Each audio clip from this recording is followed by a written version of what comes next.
who constantly go on about don't be lazy, get up, wake up at 5 a.m. Waking up, I cut out social media for 30 days and this is how it impacted me. Yeah. Yeah, but what's the point? Why? Why should I do that for? How do we get empowered? That's a deep question. I think the first thing we need to look at is, what I would say is that you need to realize, if you're that 17-year-old, that you are capable of things that you can't imagine. You cannot imagine. Right? Yeah. You cannot imagine it. It's true. And the truth is that you don't believe that you're capable of that stuff. But you know what the truth is? I believe in you. And all the people that been on that journey, they believe in you. You know, when I was at school, I used to have you go parents' evening. Yeah. Do you know what teachers say to children when they're not doing well, to their parents? Because they can't say, your child's dumb, man. Like, forget this one, get another one. They don't do that stuff, right? Yeah. What they say is what they used to say to my parents. They used to say, oh yeah, he's like, his grades are not great, he's got potential. And it was used as like a kind of a code word for saying, look, he might not do that well. But the truth is, the potential that you have is crazy.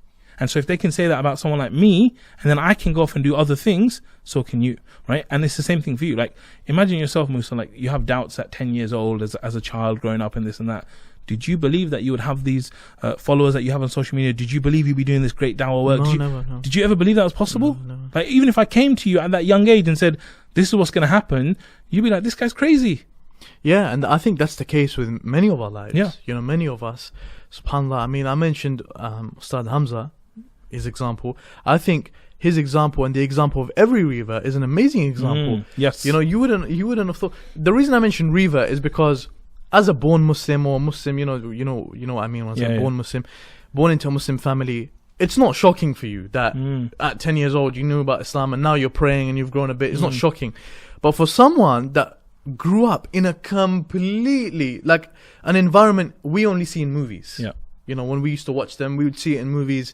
Oh, you know, so-and-so and whatnot, they're having pork and I don't know whatnot. Living a completely different lifestyle, you know what I mean, yeah? Yeah.